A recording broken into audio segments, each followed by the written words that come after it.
no aceptaremos la exclusión de nuestro pueblo de ese derecho. Mr. Gorbachev, tear down this wall.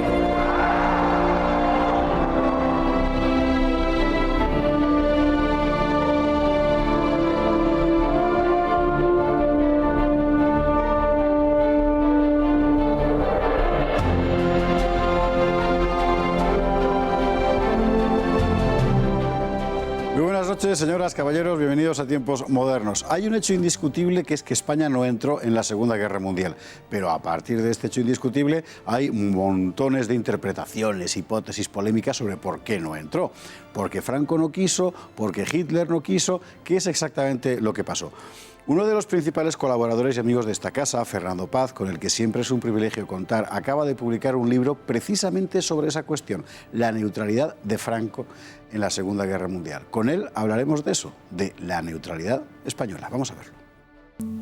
España no entró en la Segunda Guerra Mundial, tampoco fue exactamente neutral. Su estatuto fue definido como no beligerante, es decir, mantuvo evidentes lazos de proximidad política con las potencias del eje, pero no participó en la guerra. De hecho, los soldados españoles que combatieron en el frente ruso, la División Azul, no lo hicieron como ejército español, sino como voluntarios encuadrados en el ejército alemán. ¿Por qué España no entró en la guerra? ¿Fue una decisión de Franco pese a las presiones alemanas, como dijo durante mucho tiempo la versión oficial del franquismo? ¿Fue porque Alemania no quiso y pese a los deseos de Franco que sí quería entrar, según dicen los antifranquistas? En realidad, ni una cosa ni la otra. La Guerra Civil Española terminó en abril de 1939. La Segunda Guerra Mundial empezó en el septiembre siguiente. Los éxitos alemanes fueron arrolladores. La posición inicial de Franco había sido la estricta neutralidad. El caudillo creía que una Europa en ruinas solo conduciría a extender la revolución soviética por todas partes. Sin embargo, la prodigiosa campaña alemana del oeste hizo cambiar a Franco de opinión. En pocos meses habían caído derrotados los ejércitos francés, inglés, belga, holandés, danés y noruego, y ellos sin grandes destrucciones, y España no podía quedar al margen del éxito. ¿Se ofreció entonces Franco a Hitler como aliado bélico? Parece que sí. Sea como fuere, Hitler estaba convencido de que iba a aplastar a Inglaterra, de manera que desdeñó la propuesta española.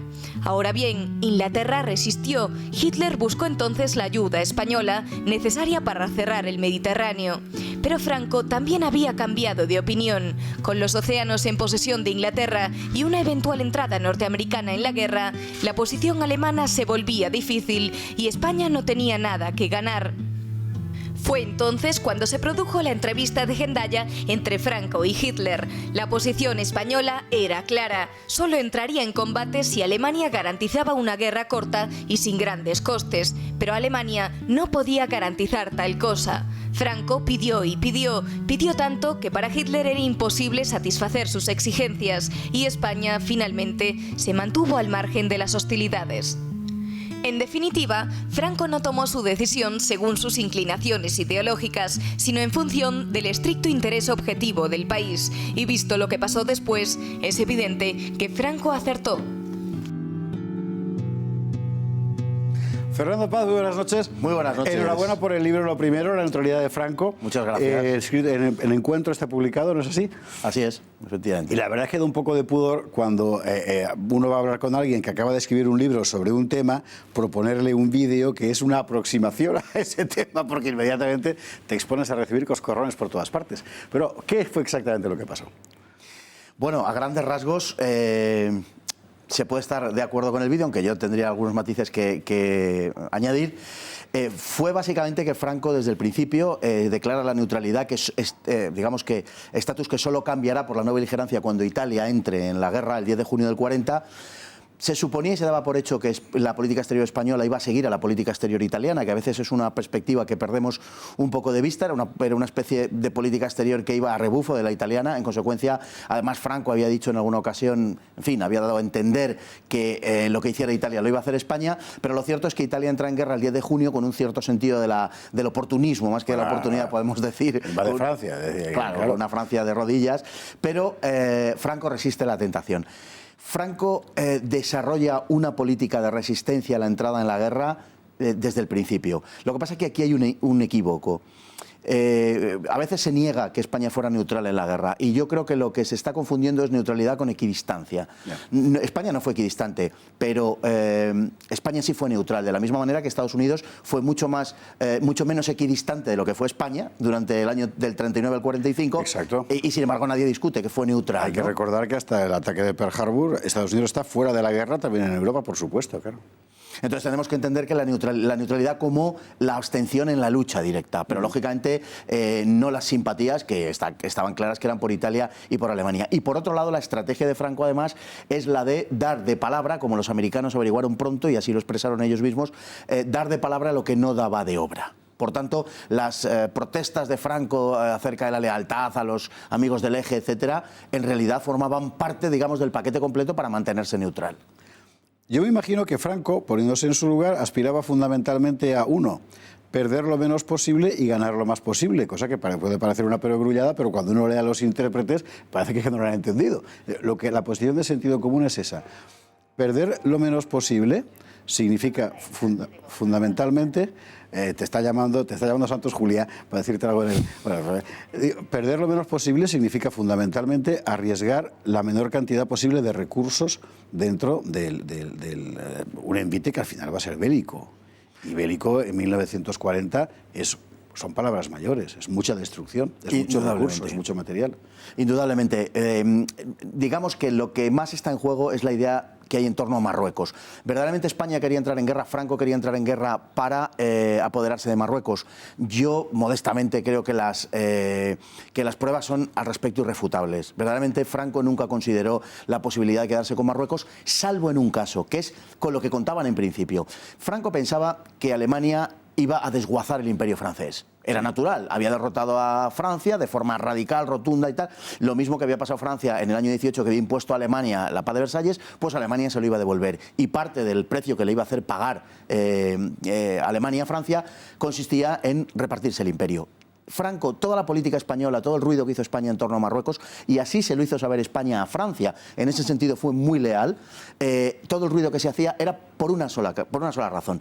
Porque si los alemanes repartían el imperio francés, entonces España estaba la primera para conseguir Marruecos, porque tanto como Italia como la propia Alemania se meterán por medio para quedarse con Marruecos. Entonces España, lo que quería Franco era dejar claro que en caso de que se produjese ese hecho, España estaba la primera, pero mientras tanto se estaba informando a a Francia de que no haríamos nada deshonesto ni deshonroso para quedarnos con Marruecos. Ahí vemos lo que se podía perder, lo que se quería ganar. Y hay un momento, sin embargo, en el que la posición oficial española es ya no de ninguna manera. ¿Es a partir de Stalingrado? ¿Es antes? Es en el momento en que Franco va a Hendaya, Franco tiene el temor siguiente. Franco cree que Hitler le va a obligar a entrar en la guerra. Vale. Lo creen aproximadamente desde el mes de abril. Beigbeder eleva un informe a Franco en el que le dice España va a ser la próxima Noruega. Es decir, que se va a establecer una carrera entre Gran Bretaña y Alemania por apoderarse de España.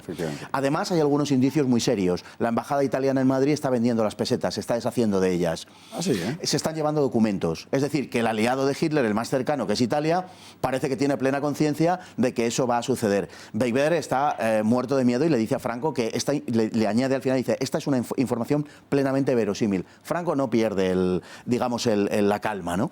Y a partir de ahí, sin embargo, piensan que Alemania va a arrastrar a España a la guerra, quieran o no quieran. Los jefes militares, el Ministerio de Exteriores y el propio Franco. Y toda la estrategia está diseñada para hacer superflua esa invasión. Franco se ofrece de una manera obsequiosa a Hitler, aunque con matices, pero se ofrece precisamente diciéndole a Hitler es absolutamente superfluo el que usted invada España porque somos amigos.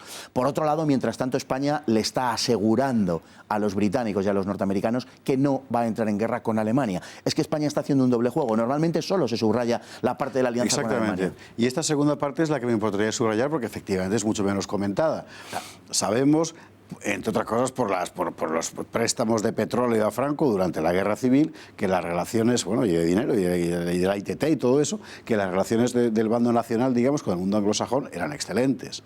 Es decir, no era la oposición de principio que tantas veces se ha vendido. ¿Eso en este periodo cómo juega? de forma abrumadoramente indiciaria, podemos decir.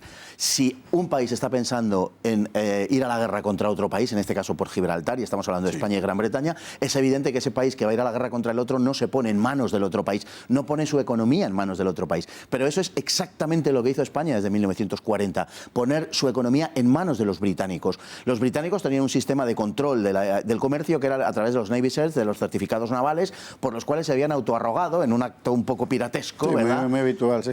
La supervisión de los buques neutrales, entre los que se contaban los españoles, lógicamente, y de todas sus mercancías. Por tanto, no podíamos comerciar sin Gran Bretaña. Y además, cada vez el volumen de intercambio con Gran Bretaña era mayor, por decisión expresa de Franco.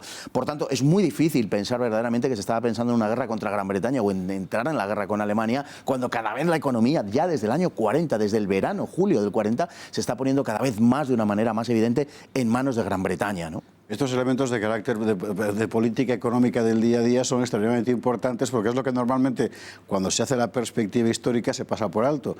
Y sin embargo, para entenderlo es imprescindible saber en el suelo lo que estaba pasando. Exacto, claro. Todas las negociaciones, y además se subraya mucho las negociaciones que tenían lugar entre España y Alemania, pero es que mientras tanto, mientras eso sucedía, y mientras se le daban largas a Alemania, en definitiva, España, a través de Beigbeder sobre todo, tenía contacto permanente con Samuel Hoare, con el embajador británico en Madrid, al cual aseguraba una y otra vez, y además se hizo muy amigo de él en lo personal, que España estaba intentando por todos los medios evitar la guerra, y lo mismo estaban haciendo con los norteamericanos en ese momento. Y además los hechos refrendan esa idea española. Desde luego, los aliados occidentales sacaron la conclusión muy clara de que España no les estaba engañando, de que les decían la verdad.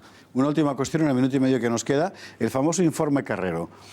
Hay quien ha dicho, a mí me impresiona, me parece que es un documento extraordinario, que es lo que convence a Franco de que la guerra sería una calamidad. Hay quien dice que es un informe hecho precisamente para que diga eso, es decir, que por así decir venía orientado. ¿No? ¿Fue tan importante realmente? No, lo que pasa, no porque el informe es posterior, por ejemplo, a Endaya, el informe es de noviembre del 40, refuerza la tendencia de Franco, es decir, a Franco eso, digamos, que le ratifica en su punto de vista y en ese sentido, pues, le gusta enormemente y se fija en quién ha sido. También hay una cierta polémica en torno al origen del informe, pero sobre todo lo que hace es ratificar a Franco. La posición de Franco es una posición anterior. La carta que le envía Hitler en junio del 40, en la que teóricamente se le ofrece, en realidad ya está ahí todo el argumentario que desarrollará a continuación. Quedan muchas notas manuscritas de Franco en las cuales parece muy claro que lo que está haciendo Franco es escribir una especie de argumentario para oponerse a Hitler. Es difícil disipar esa impresión, desde luego. ¿Y si hubiéramos entrado? Y si hubiéramos entrado, pues a corto plazo hubiera sido un daño muy grande para Gran Bretaña, pero a largo plazo España hubiera quedado absolutamente asolada, sin duda ninguna. Sin duda ninguna, ¿verdad? Sí. Sí. O sea, la decisión fue, yo creo que plenamente acertada y creo que hay pocos argumentos a favor de lo contrario. Bueno, todo esto y muchísimo más en este libro, La neutralidad de Franco, que Fernando Paz acaba de publicar en Encuentro, sobre un hecho capital de la historia contemporánea de España, que es la no entrada de España en la guerra al lado de Alemania e Italia. Fernando, enhorabuena por el libro. Muchísimas gracias por estar con nosotros. En fin, en breve se presentará públicamente y además seguro que hay 1000 ocasiones para que nos lo firmes a todos. No faltaba más. A mí y a todos los todos los espectadores que van a acudir a verlo. Enhorabuena, muchas gracias. Muchas gracias, de verdad, un placer. Y a ustedes, como siempre, muchísimas gracias. Buenas noches.